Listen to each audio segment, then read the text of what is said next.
제12장. 형제들아, 신령한 것에 대하여 나는 너희가 알지 못하기를 원하지 아니하노니 너희도 알거니와 너희가 이방인으로 있을 때 말 못하는 우상에게로 끄는 그대로 끌려갔느니라. 그러므로 내가 너희에게 알리노니 하나님의 영으로 말하는 자는 누구든지 예수를 저주할 자라 하지 아니하고 또 성령으로 아니하고는 누구든지 예수를 주시라 할 수 없느니라. 은사는 여러 가지나 성령은 같고 직분은 여러 가지나 주는 같으며 또 사역은 여러 가지나 모든 것을 모든 사람 가운데서 이루시는 하나님은 같으니 각 사람에게 성령을 나타내심은 유익하게 하려 하심이라. 어떤 사람에게는 성령으로 말미암아 지혜의 말씀을, 어떤 사람에게는 같은 성령을 따라 지식의 말씀을, 다른 사람에게는 같은 성령으로 믿음을, 어떤 사람에게는 한 성령으로 병 고치는 은사를, 어떤 사람에게는 능력 행함을, 어떤 사람에게는 예언함을, 어떤 사람에게는 영들 분별함을, 다른 사람에게는 각종 방언 말함을, 어떤 사람에게는 방언들 통역함을 주시나니 이 모든 일은 같은 한 성령이 행하사 그의 뜻대로 각 사람에게 나누어 주시는 것이니라. 오늘 이 저녁에 주님의 보좌 앞으로 나오신 성도들에게 하나님의 은혜와 평강이 함께 하시기를 축원드립니다. 감사합니다. 고린도전서 12장 말씀 함께 살펴보기 원합니다. 고린도 교회는 바울이 2차 전도여행 때 세운 교회이죠. 이 고린도는 무역항입니다. 동양과 서양이 만나는 곳이고 또 이 로마의 문화와 아시아의 문화가 만나는 곳이 바로 이 고린도 항입니다. 그래서 굉장히 부유한 곳이었고요. 또 그만큼 음란하고 또 우상 숭배가 만연하였던 곳이 바로 고린도 지역이었습니다. 이런 곳에서 교회가 세워지고 뿌리를 내리는 것이 결코 쉽지 아니었는데 하나님께서 각종 은사와 이적들로 교회가 자리매김할 수 있도록 큰 은혜를 베풀어 주셨죠. 하지만 바울에게 전해지는 고린도 교회의 소식은 분열이었습니다. 바울파, 아볼로파, 그리스도파, 게바파로 나뉘어져서 교회가 4분 5열됐다는 소식에 너무 안타까워하는 바울이 이것을 어떻게든 해결하고 싶어서 이 고린도전서를 기록하게 된 것이죠. 그러나 이렇게 나뉘어진 분열된 이 중심에는 믿음 없는 자들이 아니고 소위 믿음 좋은 사람들, 교회에서 헌신되고 충성스러운 사람들이 그 중심에 늘 놓여 있다는 것입니다. 그런 사람들 때문에 오히려 교회가 더 분란하고 나뉘어지고 싸우는 일이 발생하는 거죠. 이 일은 고린도 교회뿐만 아니라 2000년 기독교 역사 속에서 많은 교회들이 여기에 해당이 되고 또 우리 성도님들도 그런 교회를 경험해 보신 분들이 있을 것입니다. 왜 그러면 이렇게 믿음 좋다고 이야기하는 사람들로 인해서 왜 교회가 분열하고 싸우고 다투는가? 그 해답에 바로 이제 십자가라는 것을 알려줍니다. 십자가는 내가 죽고 그리스도께서 사신 현장인데요. 내가 내 생각, 내 판단, 내 것을 다 내려놓고 주님의 생각으로 주님의 판단으로 살아가는 곳이 바로 이 십자가입니다. 교회 안에 있는 자들이 바로 이 십자가 앞에서 자기를 부인하는 삶을 살아야 되는데 그렇지 못하고 내가 옳다, 내가 맞다라고 하다 보니까 분열이 일어나고 다툼이 일어나고 분당이 생기게 되는 것이죠. 그래서 바울은 교회에 세 종류의 사람이 있다고 이야기합니다. 첫 번째는 육에 속한 사람입니다. 교회를 다니고 있지만 여전히 세상과 접하여서 세상의 습성대로 살아가는 그런 사람들입니다. 교회는 그냥 단지 종교적 행사로 참여할 뿐 그의 마음은 여전히 이제 세상에 가 있는 자들이죠. 이런 사람들도 교회 와야 됩니다. 하나님께서는 그들을 부르셨고 또 때가 되면 하나님이 거듭나게 하셔서 하나님의 깊은 은혜 속에 은혜를 누리면서 또 하나님의 일꾼들로 자라날 것이 또 기대가 되죠. 두 번째는 신령한 자들입니다. 성령 충만한 자들이죠. 이 성령 충만한 자들은 세상에 일어나는 일들을 다 해석할 수 있지만 세상은 이 사람을 해석할 수가 없습니다. 왜 그런 판단을 하는지, 왜 그렇게 사는지, 왜 그런 결정을 했는지 세상은 도무지 이해를 못하는 것이 바로 이 신령한 사람들, 세상이 감당치 못하는 사람들이라 하겠습니다. 세 번째가 문제인데요. 이제 육에 속한 그리스도인입니다. 이 육에 속한 그리스도인은 교회를 다니고 있고 교회 열심히 있고 헌신되고 충성된데 겉으로 보기에는 너무나 멋진 그리스도인인데 그 속에는 육에 속한 자와 같은 것이죠. 그가 생각하고 결정하고 판단하는 것은 세상 사람들과 크게 다르지 않은 거예요. 교회 내에서 열심히 있고 헌신되고 충성되니까 뭔가를 맡기고 또 그들을 결정하는 위치에 올려놨는데 십자가 앞에서 거듭난 결정이 아니고 복음적인 결정이 아니고 여전히 육에 속한 결정들을 하다 보니까 교회에 문제가 생기고 파당이 생기고 갈등이 생기고 분열되고 교회가 깨지게 되는 것이죠. 이런 일이 우리 소풍교회 안에도 뭐 있을 수 있고요. 또 우리 성도님들이 경험한 교회들, 또 한국에 있는 많은 교회들이 이런 교회들일 수 있습니다. 그래서 늘 우리는 교회가 건강하게, 또 우리 성도님들이 건강한 신앙으로 성장하기 위해서는 늘 내가 틀렸음을 인정하고 하나님 앞에서 겸손히 복음 앞에 내 삶 전체를 다시금 점검하는 이 훈련이 반복적으로 일어나야 됩니다. 이 육에 속한 그리스도인들의 가장 큰 선명한 특징이 뭐냐? 그것은 교만입니다. 이 교만은 내가 옳다라고 생각하는 겁니다. 내가 옳고 저 사람은 틀렸고, 내 결정이 옳고 저 사람의 결정은 틀렸고, 서로 다를 수 있고 차이가 있을 수 있는데 나만 옳다고 생각하는 이 교만함, 이것이 교회의 분열과 파당과 갈등의 원인이 되는 것이죠. 그래서 이 바울이 이야기하는 거예요. 우리는 틀렸다. 우리는 죄인 중에 괴수다. 우리가 맞으면 얼마나 맞겠냐, 또 알면 얼마나 알겠냐 이야기하면서 복음 앞에, 말씀 앞에 우리 다시 점검하자, 모든 부분에 점검하자라고 하면서 고린도전서를 쓰는 거죠. 그래서 우상에게 드려진 음식에 대해서, 결혼과 독신에 대해서, 성도 간의 소송에 대해서, 또 성찬에 대해서, 남녀의 관계에 대해서 여러 가지 주제들을 복음 앞에서 제시를 하고 있습니다. 이 부분을 조금만 성도들에게 종합적으로 이야기하면, 우리의 사고는 죄로 인하여서 좌로나 우로나 치우치기가 너무나 쉽습니다. 그래서 성도님들의 이 생각은 어떤 사안이 딱 발생했을 때, 어떤 이슈가 딱 터졌을 때에 아주 자연스럽게 두 방향 중에 좌로나 우로나 한 방향으로 흘러가게 되어 있습니다.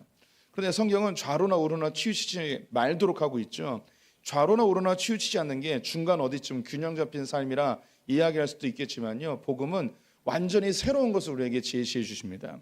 인간이 생각할 수 없는 완전히 새로운 것, 그것이 바로 이 복음입니다. 그래서 우리 성도님들께서 지금까지 살아왔던 삶의 습성들, 또 배워왔던 나의 교육들, 나의 가치관들, 맞다고 들었고 맞은 줄 알았고, 또 내가 그렇게 열심히 수고하여서 얻어낸 정보이기 때문에 확실히 맞다고 생각되겠지만 아니에요. 하나님 앞에서 주의 말씀으로 다시 점검하고 또 점검하는 삶을 살아야 합니다. 오늘의 주제는요, 은사입니다. 성령의 은사, 영적 은사에 대해서. 우리 가운데 영적 은사를 받으신 분들이 많이 계세요. 체험도 하셨고, 또 방언을 받으시는 분들, 또 하나님이 환상을 보여주신 분들, 이런 분들이 여럿 계실 것입니다. 그런데 되게 지금 조심스러운 게 뭐냐면, 자기가 경험했기 때문에 자기 경험이 맞다고 생각하는 거예요. 그래서 많은 교회들이 이 은사로 인하여서 많은 문제가 일어납니다. 천국을 갔다 온 사람끼리도 자기가 본 천국이 진짜 천국이고 저 사람이 본 천국은 가짜 천국이라고 이렇게 이야기하기도 하지요.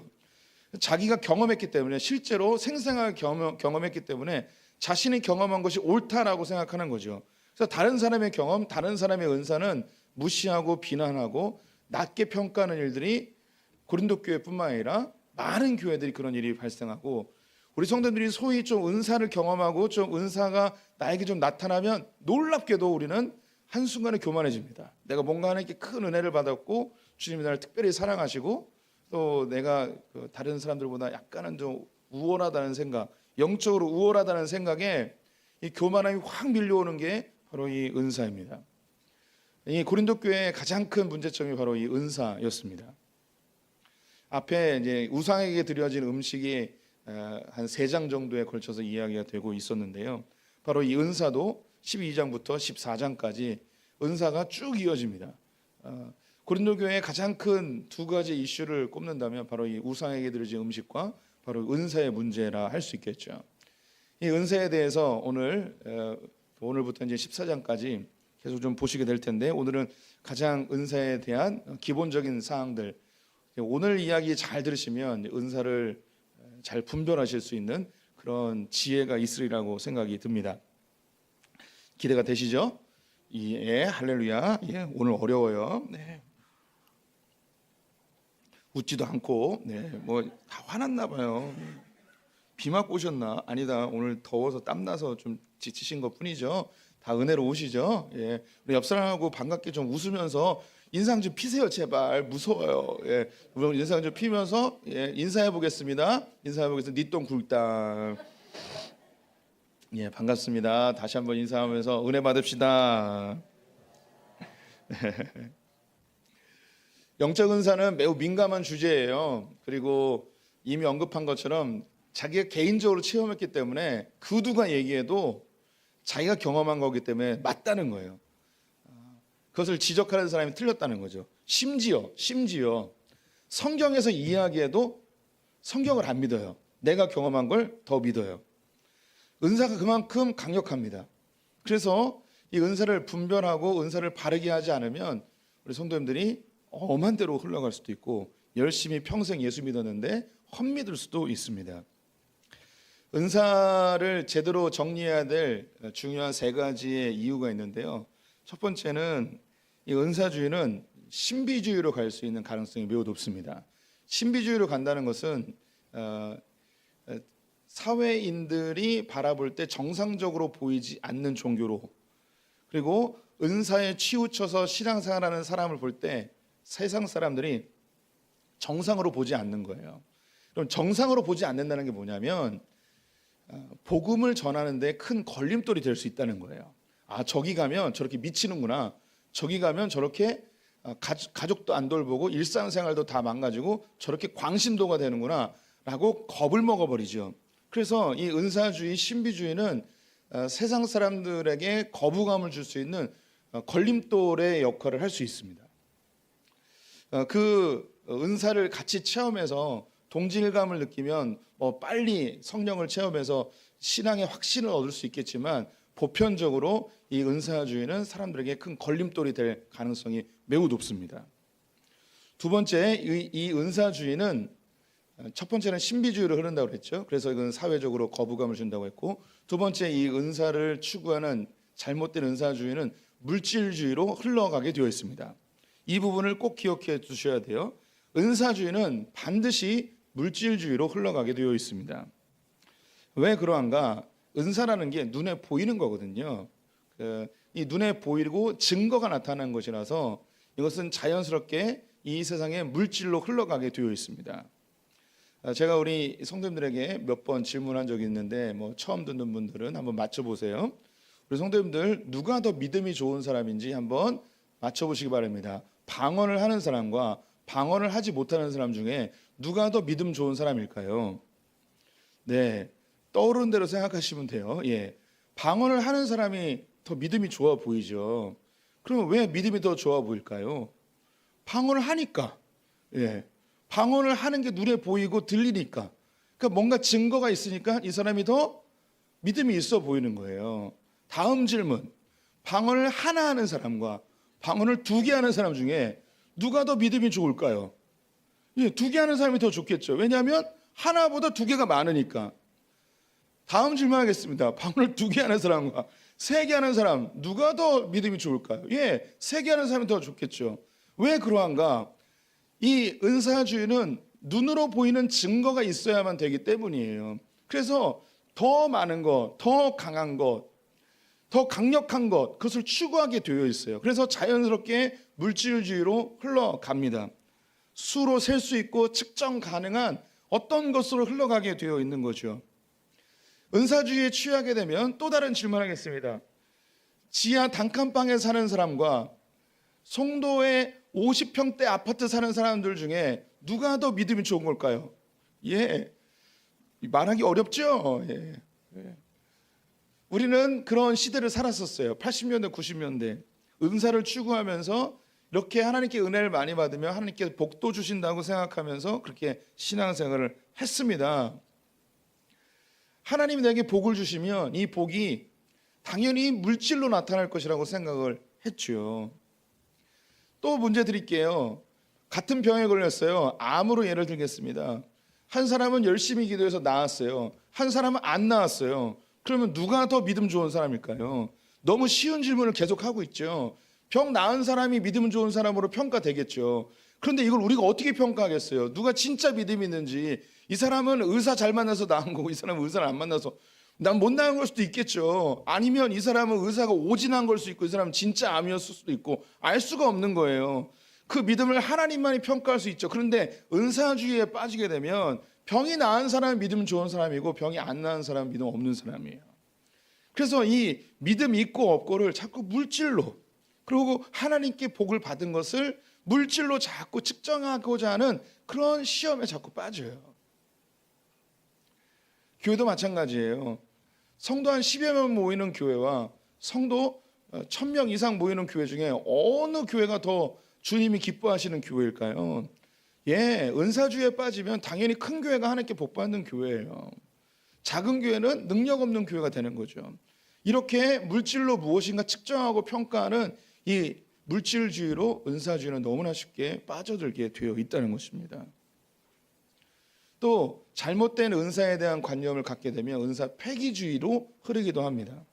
주님이 주시는 은사를 다 거부해 버리는 거죠. 방언도 혹은 주님이 주시는 은혜도 이런 것도 다 거부해 버려요. 그럼 이런 사람 어떻게 하는가? 신앙생활이 너무나 건조하게 변해버립니다. 우리는 하나님의 은혜 혹은 은사를 받아야 돼요. 이건 우리의 신앙생활을 풍성하게 만들어줍니다. 하지만 올바르게 은사를 바라보지 않으면 잘못된 방향으로 흘러가게 되는 거죠. 우리의 죄성이 그래요.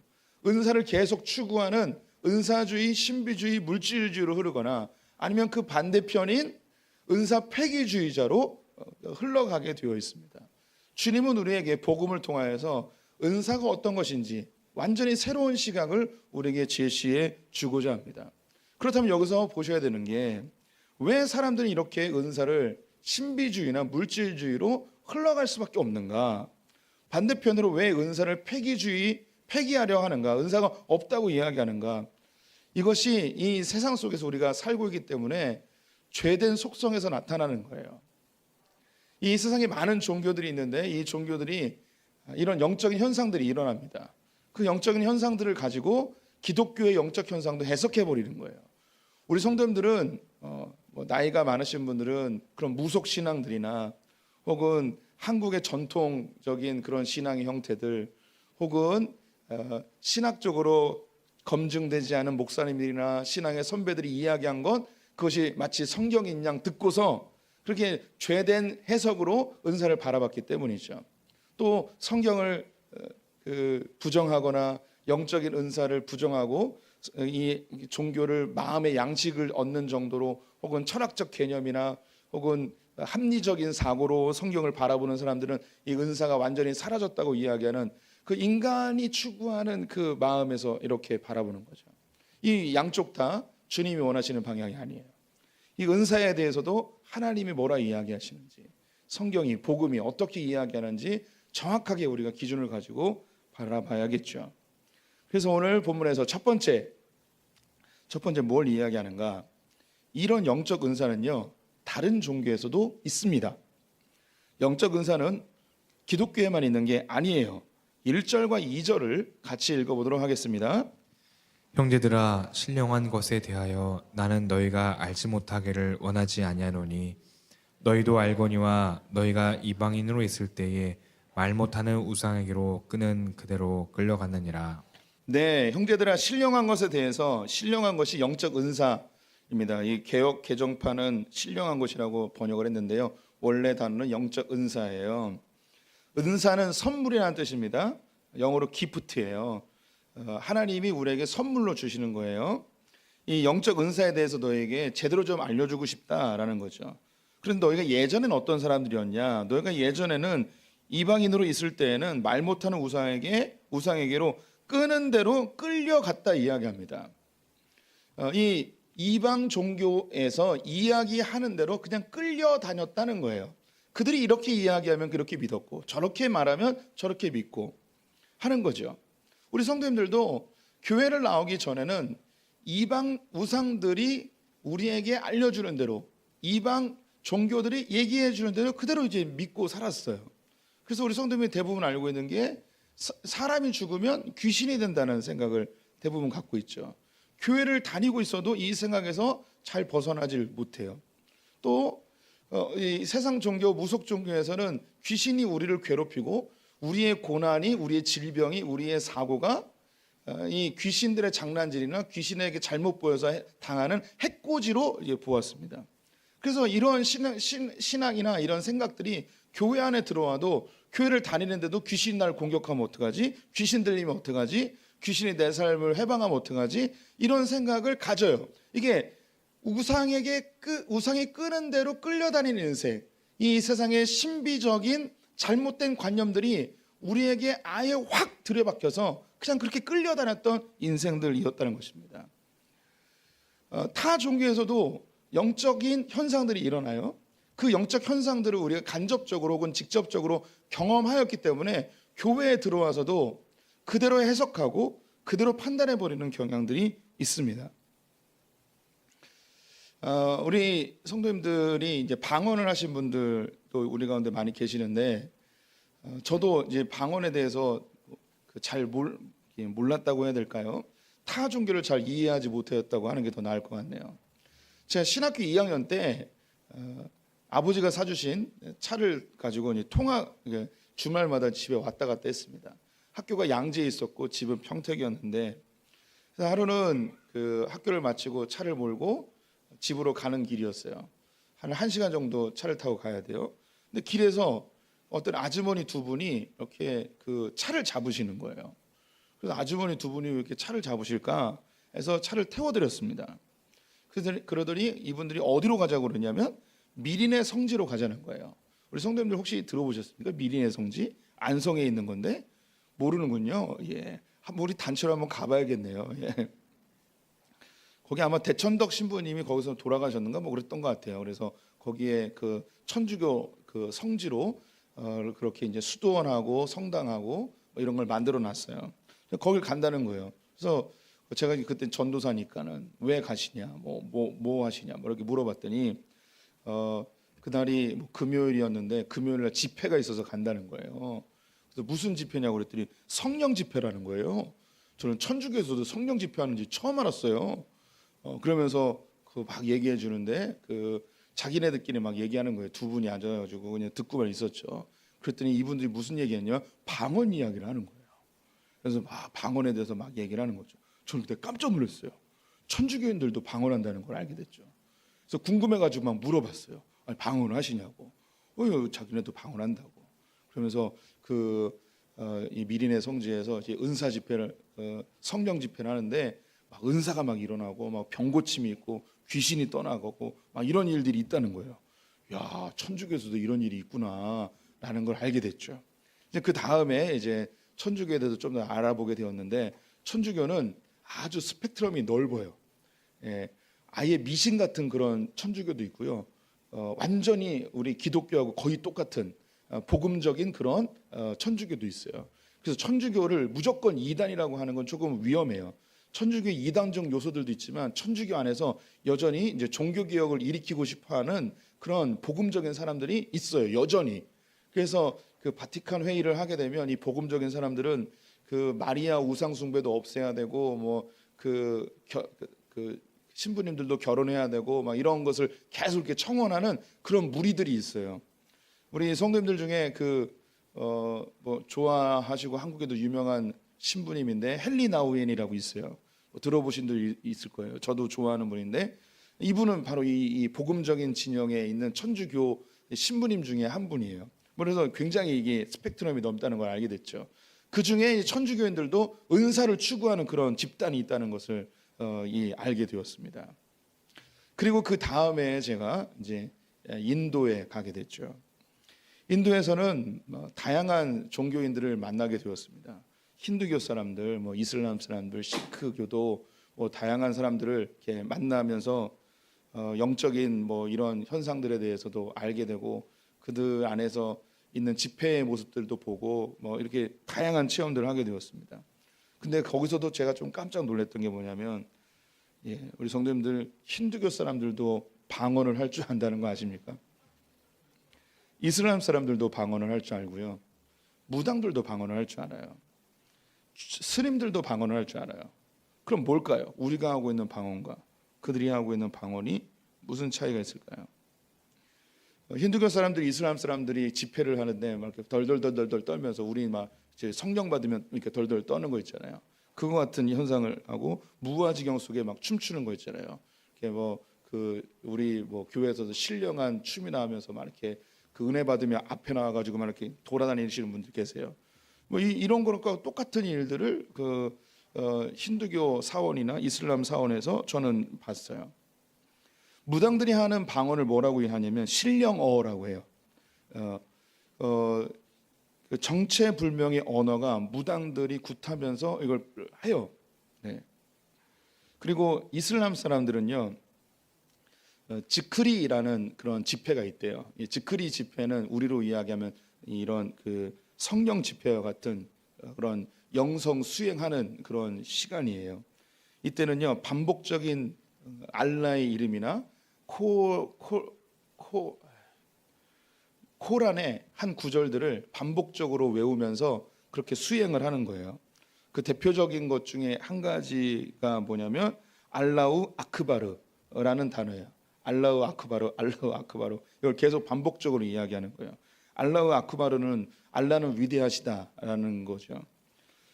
불교에서도 이와 유사한 그런 반복적인 주문이 있어요. 드러나 보셨는지 모르겠는데 옴마니 밤메 옴마니 밤메 옴마니 밤메 옴마니 밤메. 또 그 남녀 호랭교에서도 똑같은 그 말을 계속적으로 반복하죠. 남녀 호랭개개 하면서 반복적으로 합니다. 이렇게 이제 같은 단어를 반복적으로 같은 문장을 반복적으로 할 때에 나타나는 현상이 있어요. 그게 뭐냐면 집단 최면에 걸리는 현상들도 있고요. 그리고 두뇌가 확장된대요. 특별히 전두엽에서 언어를 제어하는 그 뇌가 있는데 이것이 반복적으로 하니까 에너지가 계속 사용되는 거예요. 그래서 생각은 멈추고 입은 계속 나불나불대는 그런 현상이 일어난다는 거죠. 그걸 저는 이걸 브로카 영역 활동이라고 이야기합니다. 이것 때문에 다 찾아봤어요. 이게 신경계 활동인데요. 우리 뇌가 되게 게을러요. 우리 성도님들 뇌가 게으르다는 건 아시죠? 모르시나? 뇌가 굉장히 부지런할 것 같은데 뇌는 엄청 게을러요. 그냥 최소한의 에너지로 최대의 활동을 하기 위해서. 그 뇌가 게으른 것 중에 한 가지 예를 들면 습관이잖아요. 습관.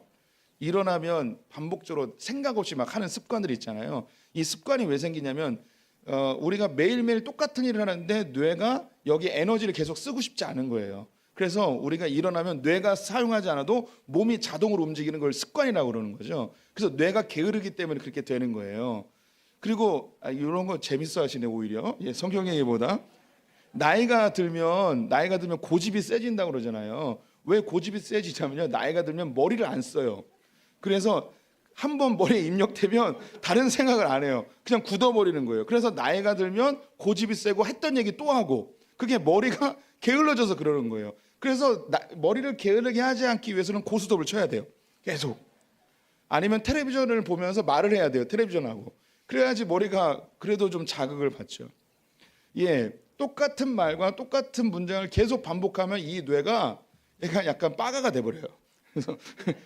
그래서 언어 제어 능력이 잠깐 헷갈락해버려요. 전문용어로 브로카 영역 활동 감소라는 게 일어난다고 합니다. 그래서 우리의 뇌는 작동하지 않고 무슨 말 하는지 모르는데 이 언어는 입은 계속 나불나불 되는 거죠. 이때에 방언이라고 비슷한 현상이 일어납니다. 또 우리의 신경계에 자극을 자꾸 주게 되면 환청을 듣거나 환상을 보거나 내가 알지 못하는 것을 말을 하는 흔히 예언 같은 것 이런 것들을 하게 됩니다. 제가 뭘 이야기하냐면 기독교에서 우리가 이야기하는 이런 그 은사적인 현상들이 영적인 현상들이 타 종교에도 있다는 거예요. 그래서 이 고린도 교회에서는 그 타 종교에 있는 영적 현상들이 교회 안에서도 일어나니까 이것을 세상적인 관점으로 바라보는 거죠. 아까 이야기했듯이 은사주의는 그 물질주의로 흘러가게 되고 교만하게 만든다고 이야기를 드렸습니다. 그래서 고린도 교회 안에 세상에서 경험했던 은사들이 유사하게 나타나니까 이것이 자신들의 노력이나 혹은 신이 자기에게 그 어떤 특별한 사랑을 주셔서 이런 현상들이 일어나고 그들이 못하는 사람보다 더 우월한 감각을 갖게 되고 이런 일들이 벌어지게 되는 것이죠. 우리 그 성도님들 이제 방언 중에 이제 랄랄라 방언 있잖아요. 그래서 어떤 특정한 교단은 방언을 못하면 구원을 못 받는다. 그래서 성령이 임하면 방언이 나타나야 된다 이야기하면서 방언을 가르치고 방언을 꼭 하게끔 만드는 그런 교단들이 있습니다. 그래서 이제 이 방언을 하기 위해서는 입을 풀어줘야 되는데 랄랄랄랄랄랄랄랄랄랄랄랄랄랄랄랄랄랄라 하면은 입이 풀어지면서 방언이 어느 순간 팡 터진다는 거예요. 랄랄랄라 하기에는 좀 그러면 할렐루야 할렐루야 할렐루야 할렐루야 할렐루야 하면서 방언이 터진다는 거죠. 네, 이런 걸 가지고 어떤 분들은 귀신 방언이다라고 이야기하기도 하는데 귀신 방언이라고 하기엔 좀 그렇고 어떻게 뭐 우리 안에 뭐 귀신이 들어와서 그렇게 방언을 하겠습니까? 제가 말씀드렸던 타 종교에도 일어나는 우리 제한된 인간의 몸을 갖고 있다 보면 반복적 언어의 반복적인 문장을 하게 되면 우리의 뇌가 자연스럽게 타 종교나 우리나 똑같이 그런 랄랄랄라가 나와요. 그래서 그러면 그때에 우리가 그 방언이 뭐 무가치하냐? 그때 기도는 다 쓸모없는 거냐? 그렇게 말할 수는 없어요. 우리의 언어는 그렇게 랄랄랄을 해도 우리의 뇌는 하나님하고 계속 영적으로 소통하고 있기 때문에 이분은 아직 진짜 방언을 못 받은 거죠. 이분은 뭐 해야 되냐면 진짜 방언을 받기를 소망해야 돼요. 그래서 성숙된 방언이라고 표현하면 좀 좋을까요? 주님이 주시는 진짜 방언을 사모해야 돼요. 그럼 이게 14장에 가서 다시 언급을 하게 될 텐데 간략하게 말씀드리면 방언은요 언어적 형태를 갖고 있어요. 랄랄랄라가 아니고요 언어예요. 진짜 하나님이 주시는 언어예요. 그런 타 종교에서 이야기하는 그런 신경계의 작동으로 우리의 뇌가 반복된 언어를 귀찮아해서 입술이 랄랄랄라 하는 그런 거 말고 정말 성령님이 주셔서 언어적 형태로 나오는 그것이 방언이에요. 사도들이 오순절 다락방에서 받았던 그 방언과는 좀 차이가 있어요. 그건 완벽한 언어고요. 우리가 받는 방언은 완벽하진 않지만 그래도 언어적 형태를 가지고 있어요. 그래서 우리 오늘 특별히 그 방언을 하시는 분들 중에 자기 방언을 자기가 들어보잖아요. 그러면 언어적 형태를 가졌는지 아니면 랄랄랄라만 하는지를 좀 보시면은 랄랄랄라 하시는 분들은 하나님께 기도하십시오. 하나님, 나도 좀 품이 있는 방언을 주십시오. 좀 다른 사람에게 랄랄라 좀 그렇잖아요, 주님. 그래도 좀 주시려면 좀 어디 방언, 어디 나라 말이 좋을까요, 주님?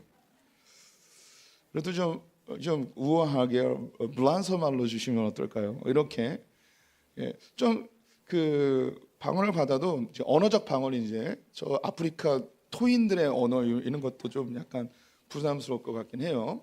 그래서 우리 성도님들이 좋아하는 외국이 있으면 꼭 찍어가지고 주님께 말하세요. 주님 저에게 일본 말로 방언을 주십시오. 이렇게 뭐 할 수도 있는 거죠. 제가 좀 농담을 섞었는데요. 랄랄라 방언 하시는 분들은 하나님 앞에 이건 진심으로 말씀드리는 겁니다. 성령이 주시는 성숙된 방언을 사모하시기를 권면을 드립니다. 성경에서 이야기하는 방언은 언어적 형태를 가진 거예요. 그러면 주님이 우리에게 성령이 오시면 영적인 현상과 은사들이 나타나는데 그럼 이 성령이 주시는 은사는 어떻게 분별할 수 있는가? 제일 중요한 거, 성령이 하시는 가장 중요한 일 3절 함께 보도록 하겠습니다. 3절을 함께 읽습니다. 그러므로 내가 너에게 알리노니 하나님의 영으로 말하는 자는 누구든지 이수를 저주할 자라 하지 아니하고 또 성령으로 아니하고는 누구든지 예수를 주시라 할 수 없느니라. 네, 종교들마다 영적 현상들이 일어나는데 우리에게 나타난 영적 현상은 타 종교에서 뇌 신경계통의 그런 어떤 특정한 작용 때문에 일어나는 게 결코 아니라는 거예요. 우리가 경험하고 있는 영적 현상은 성령님이 주시는 거라는 거예요. 성령님을 통해서 나타난다는 거죠.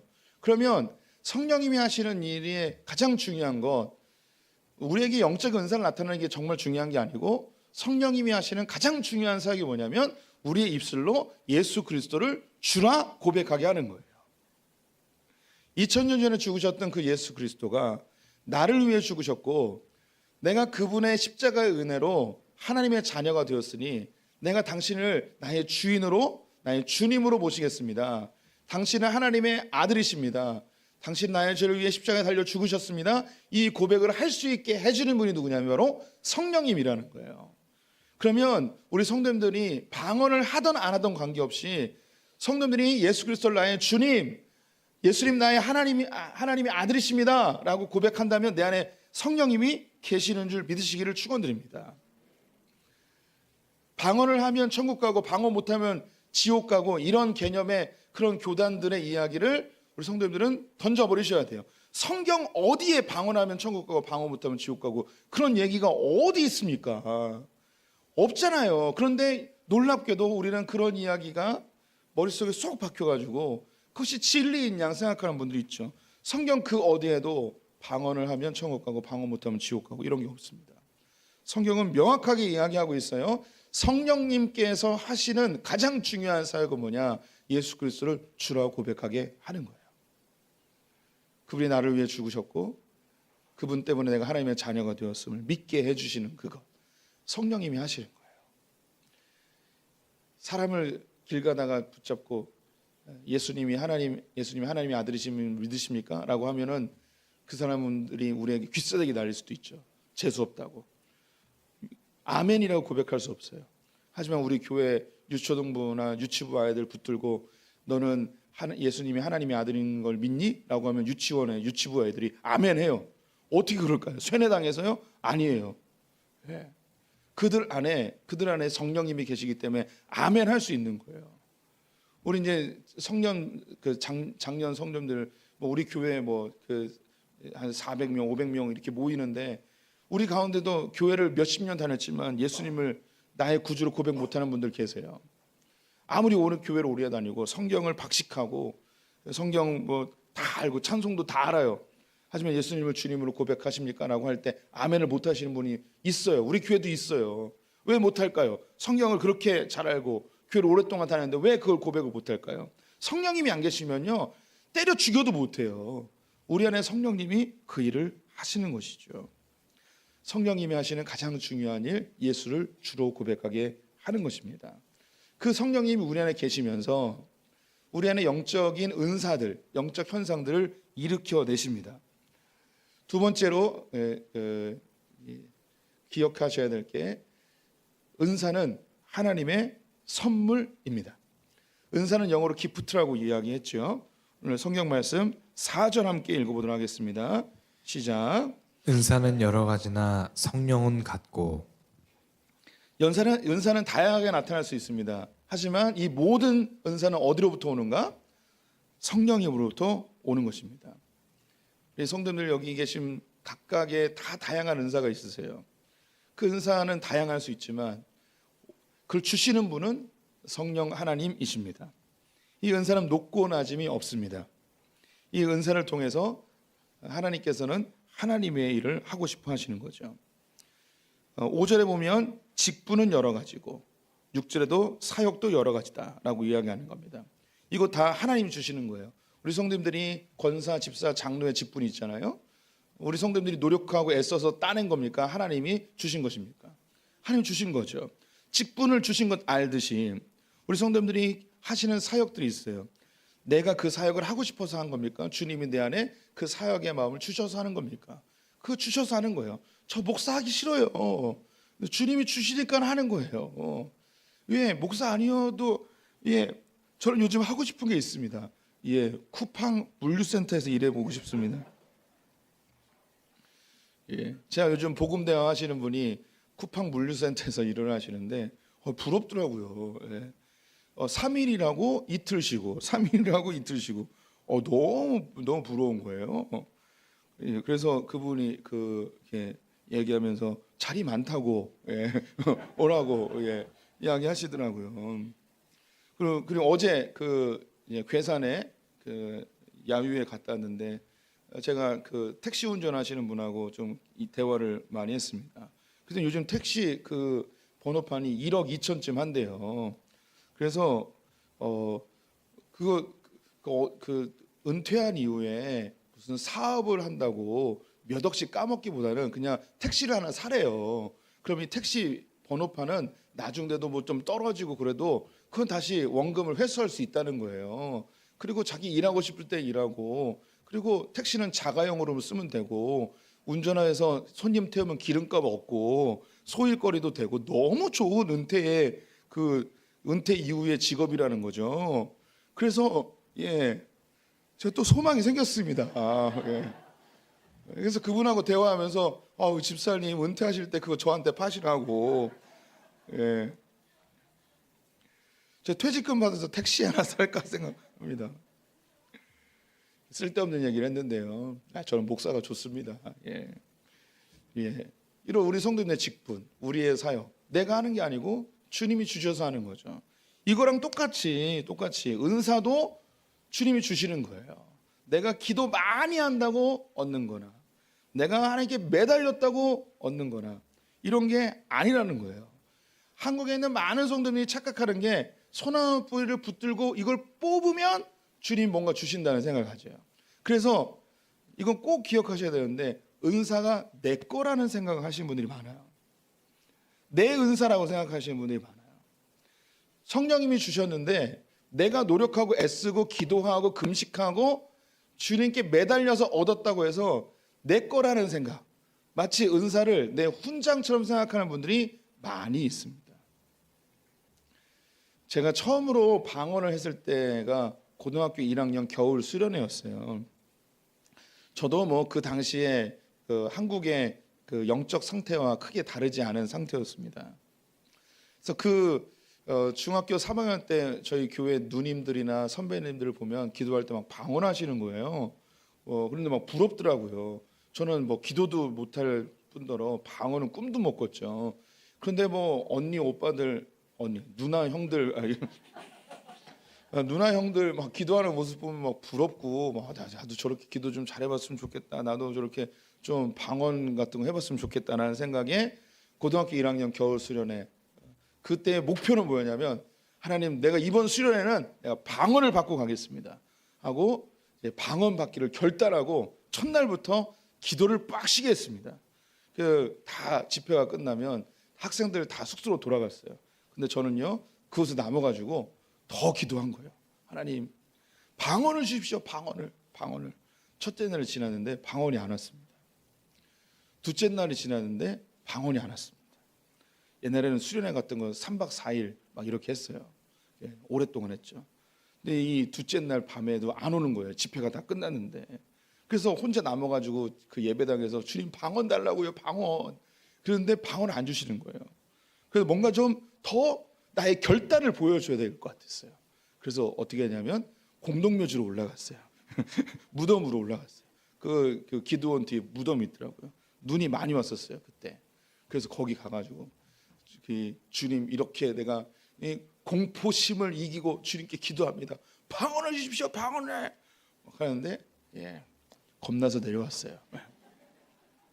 셋째 날 밤이었어요. 셋째 날도 계속 방언 달라고 기도했어요. 근데 방언이 안 되는 거예요. 너무 실망했어요. 그런데 똑같이 방언을 위해서 기도했던 분들 중에 몇몇 학생들이 막 방언하고 막 이렇게 막 기뻐하면서 기도하고 막 눈물 흘리고 막 그러는데 나는 방언이 안 터지는 거예요. 그래서 기도회 한참 하던 중에 풀이 죽어가지고 기도도 안 하고 그냥 구석에 처박혀가지고 그냥 고개 푹 숙이고 난 안 되나비요. 주님 날 안 사랑하시나비요. 그러면서 기도도 하기 싫고 그냥 나 끝났나 보다. 다음에 뭐 기대해 봐야겠다. 그러면서 이제 거기 이제 그 담당 목사님인지 전도사님인지 여러분 이제 모든 집회를 마치고 마지막으로 함께 찬양하면서 우리 수련회를 마무리하겠습니다 하면서 마지막으로 찬양을 부른 게 뭐였냐면 기다려라는 찬양이었어요.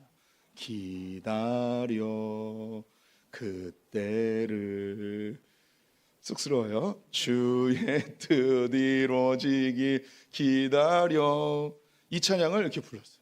근데 갑자기 이 찬양을 뭐 그런 거 하면 두세 번 이렇게 반복하잖아요. 한 번 그냥 지나갔어요. 두 번인가 지나면서 세 번째인가 갑자기 제 속에 기다려라는 말이 훅 들어왔어요. 그러면서 주님이 처음으로 저에게 말씀을 걸어오셨죠. 장현아, 은사는 네가 그렇게 애쓰고 힘쓰고 노력해서 얻는 게 아니야. 내가 너에게 줄 때까지 좀 기다려보지 않겠니? 라고 저에게 말 걸어오셨어요. 그래서 제가 그때 뭐라고 그랬냐면 네 주님 기다리겠습니다 라고 하자 방언이 빡 터져버렸어요. 그래서 제어할 수 없을 정도로 방언이 막 폭포수처럼 쏟아져 나왔습니다. 그래서 주변에서 제가 너무 막 뭐랄까요, 그 마룻바닥을 뒹굴면서 기도했어요. 미친놈처럼 기도했어요. 그래서 다들 막 놀래가지고 얘 진정시켜야 된다고. 그래서 진정이 됐어요. 진정시키는데 저는 분명히 진정이 됐는데 이분 계속 나불대는 거예요. 방언을. 그래서 화장실 가는데도 오줌 누면서 밥 먹으면서 이게 제어가 안 되는 거예요. 제어가. 그때 알았죠. 이게 내 뜻대로 얻어지는 게 아니구나. 주님이 주셔야만 되는 거구나.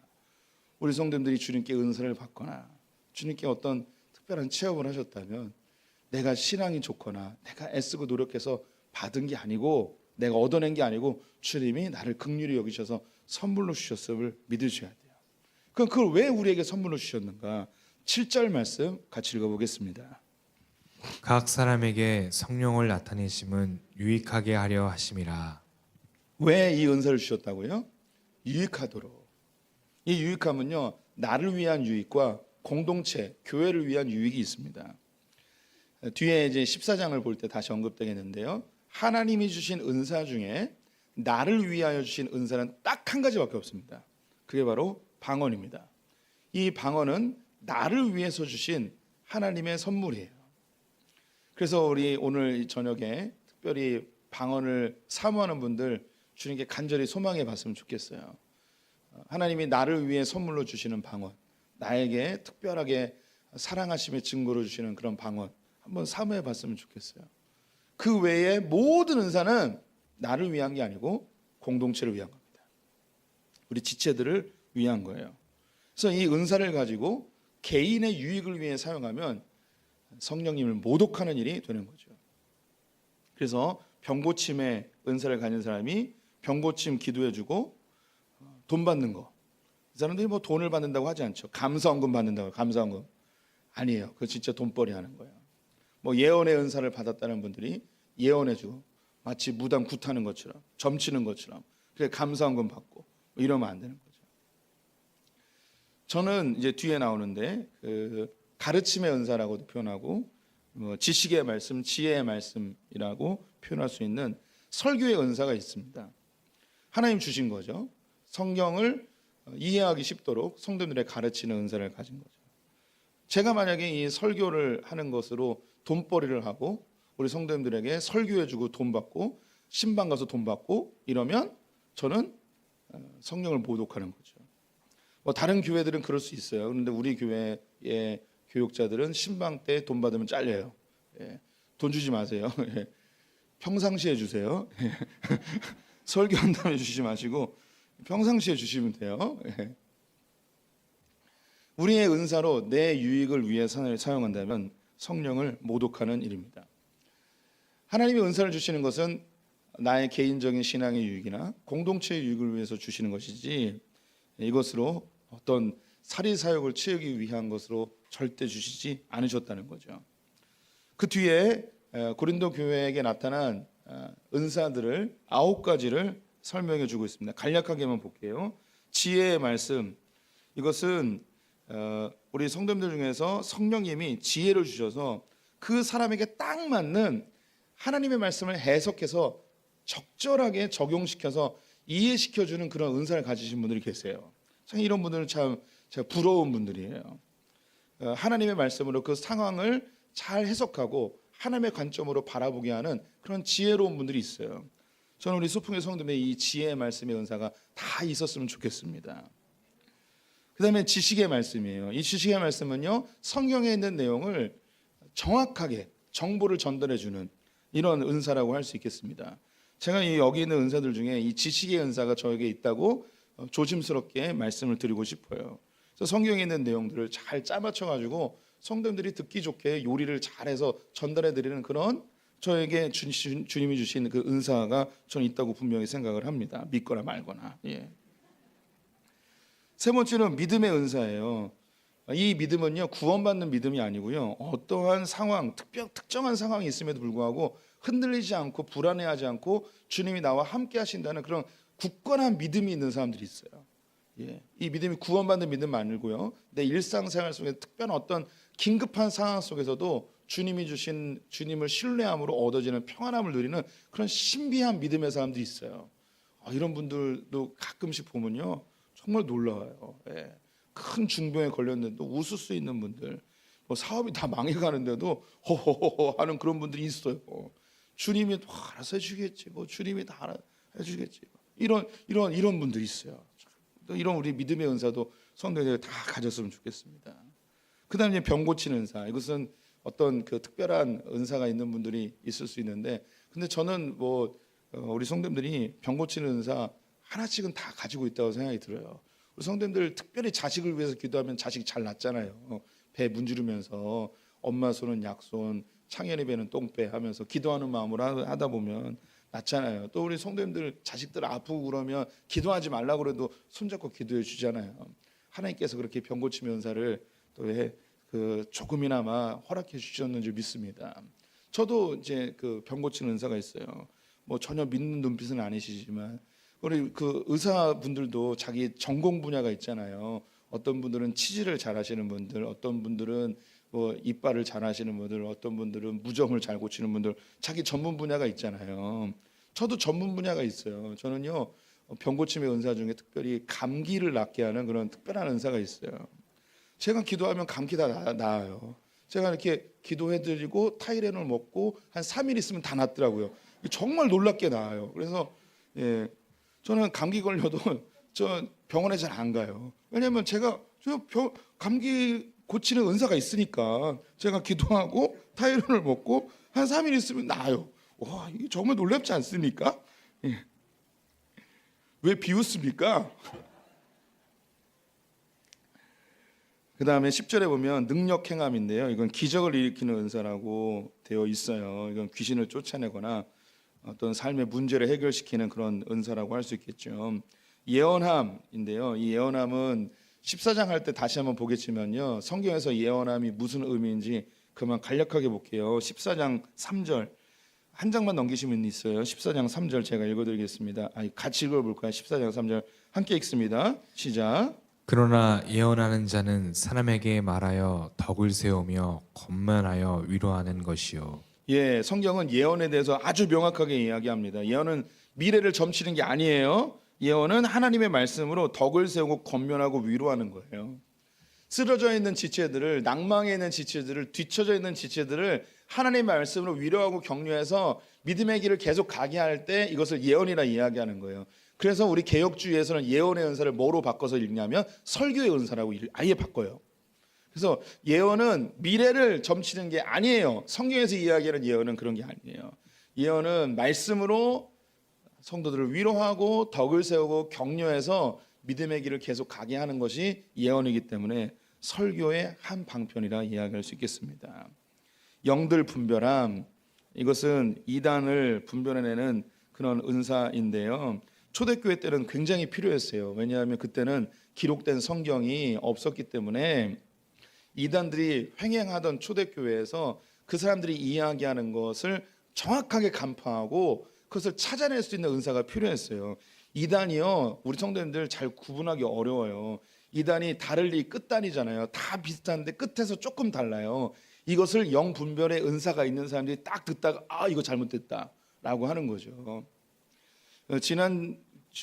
이번 주에 그 등록 신방을 하게 됐는데 그분이 어떻게 소풍교회로 오게 됐냐 이야기를 하게 됐어요. 그분이 그 해외에서 파라과이에서 30년, 미국에서 5년, 거의 40년 동안 해외 생활하다가 한국에 왔는데 연고도 없는데 인천으로 오신 거예요.